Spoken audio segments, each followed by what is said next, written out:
Buenas. Good morning. Hello, everyone. Um, I'm in a different location, and I don't know if my camera angle will give you the amazing view.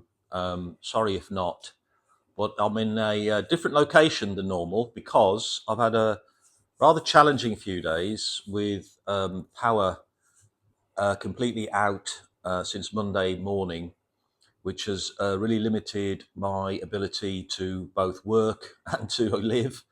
Couldn't even make a cup of tea. And as my friend Neil joked, I was living like Jane Austen on Monday night, almost on Tuesday night, because I had to go to bed when it got dark. Luckily, it wasn't too cold, but pretty challenging because, I work and I have to make deadline and I have to do stuff, and I'm behind on a few things, which is adding to my stress. But I am at the great Two Wheels Granada B&B in Izura, which you and I would probably call Iura, Illora.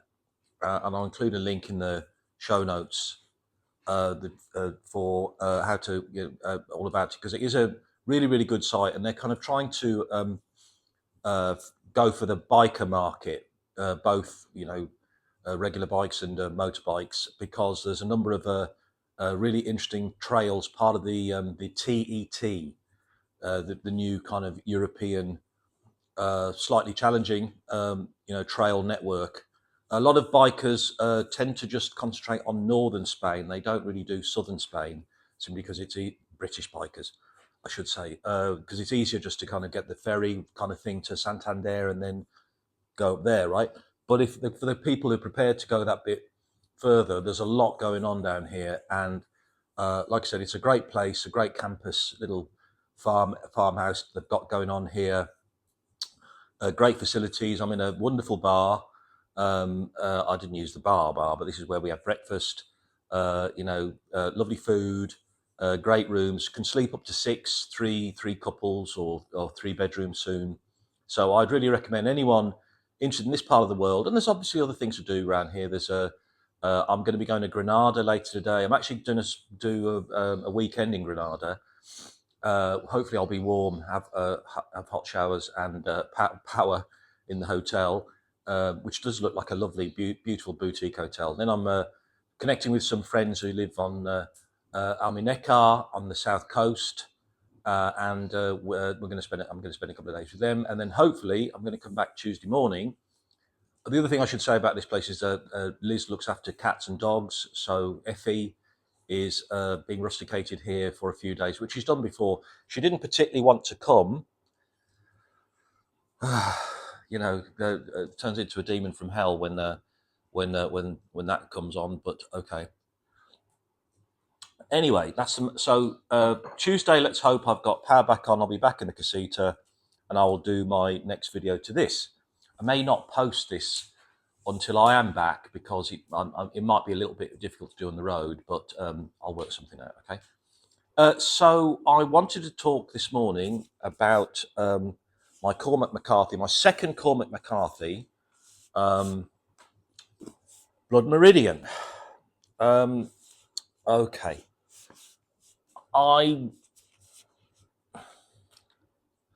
I think there are obviously certain books that you can admire rather than like or enjoy that much. I have to say this was not great for me. My 5-star rating, if we're going to do the thing about if you give up here or not kind of thing, I'm going to say absolutely appreciating its literary and craft excellence. Whatever else it is, it's beautifully written, as you'd expect. But I did not enjoy this. I'm going to give it 2 out of 5. I'm sorry, Cormac. I don't think you care that much, because you got a lot of kudos out of this. I'm gonna leave it in the casita for other people to read. Let me tell you why. And I also did say last time that this is kind of my interest in reading this at long last was connected to American Primeval, which I'm still only halfway through, which I may not finish until next week. And I guess well, obviously what connects the two of them is the kind of the constant primeval savagery and bleakness that this telling of the story of the American West and Mexico in this case is all about. Now, you see, I haven't read The Road, and I never saw the movie, but I'm wondering if The Road. The reason why so many people found it difficult is I'm gonna say The Road is basically this in modern stroke post-apocalyptic setting. It is unremittingly grim. Every human in it, well, every male in it is a beast. Is even the most educated character, because as I said about All the Pretty Horses, Cormac's really, really good. I should call him McCarthy to be formal, shouldn't I? About registers and different languages, and he can do demotic Texan very well. He has a lot of Spanish in this here again. No Indian, by which I mean Apache. I mean other tribes are mentioned. The Keys, I think, was another tribe. I might be wrong. And the elevated, the almost hypnotic, to be fair, clever language and use of language by the insane, compelling figure at the heart of the book, who is Judge Harlan, 7 foot tall albino, who is incredibly clever and learned, but also an absolute monster. An absolute monster. I think I've said this a couple of times. A figure out of hell, literally. Our point of view character is the kid. Doesn't get a name, and I think there's an ambiguity about chronology, but I think we're meant to take him as 14. And this is he's 1849, and after running away from home, a very grim home in Tennessee, he kind of ends up sort of drifting around Texas and connects with this bunch of monsters, murderers, killers, people completely without conscience of any kind, who get a bounty to. The original plan is they're going to go down and win back some territory that has been ceded to Mexico, I think. I don't know the history of the interactions of the time, do I? And then then horrible things happen on that journey, and then that kind of morphs into the grim odyssey of them becoming scalp hunters, and they don't care where the scalps come from, right? And I think there's a bounty of, I think it's $7 or something in every scalp. It's to exterminate the Indians, is the point. And at this point, there's an Apache band who are equally nihilistic, monstrous, terrifying, inhuman killing machines, and the kind of the book is then the kind of combat and dialect between the two, and it's a very, very, very bloody massacre after massacre after massacre after rape after there's no one is there's no fun, there's no humor. And you see, looking at All the Pretty Horses, you had some of that. You had some of that bleakness, but you had humor. You had the love story, of course, in All the Pretty Horses. You have different things. This is just it's like fucking being. I swore. It's like being it's like an Einsatzgruppen travelogue. I mean, it is that kind of level horrific. And it's just such a depressing picture of humanity.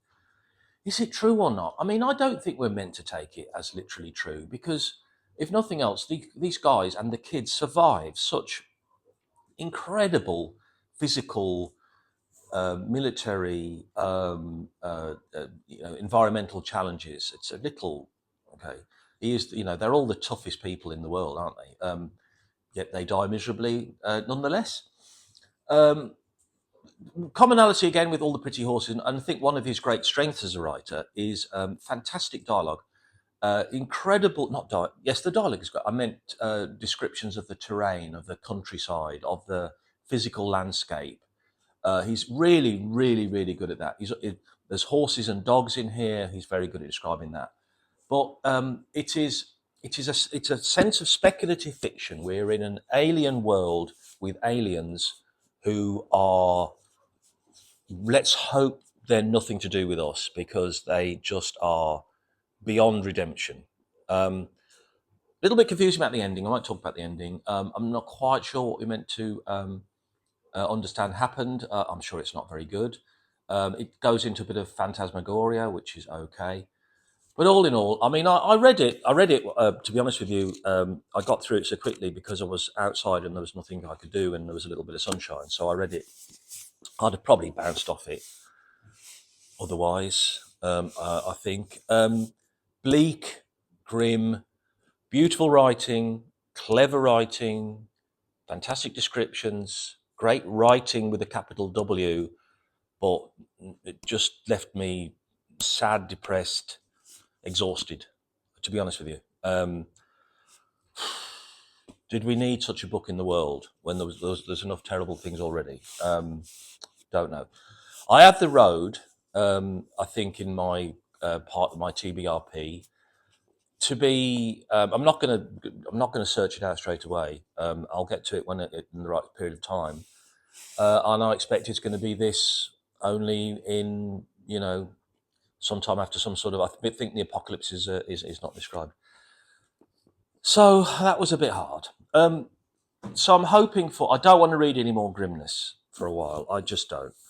So now years ago, I'm 2018. My friend Russell bought me this book, and I don't really know why he bought it. He obviously bought it because he thought I'd love it, and he'd obviously loved it. And it's not a writer I know, but it's The Feast of the Goat by Maria Vargas Llosa, winner of the Nobel Prize in Literature. Don't know the bloke. So it looks like a long experimental, interesting thing. I think we're in kind of, is it Nicaragua, I believe. I think there might be a tiny bit of magical realism. Dominican Republic, it seems to be. Okay, a real life Dominican dictator. Okay, it seems like a different note to strike. It seems like a different kind of book. It's long. It's going to be dense. I'm hoping that it's going to give me something that. I mean, I'm sure there'll be grimness in here, but maybe something else, something a lighter note or two. I trust. I hope. Okay, so I'm not going to commit to when I'll get that done, because I'll be on. I'm on the road now, and I have books, projects I need to complete, deadlines I need to make. In fact, I've got to get cracking now. Really, drink some more coffee. So I'm going to say thanks, everyone. I'm going to include Two Wheels Granada, B&B, Izura in the dialect. In Granada region, Spain, definitely a place to kind of think about. They've been very good to me, helped me out a lot, rescued me essentially from freezing. And so thanks to John and Liz for that. And I will leave you guys be, get on with your TBRP, enjoy your Thursday. No, it won't be Thursday when you see this, will it? Enjoy whatever day you receive it on. All right, guys, thanks, bye.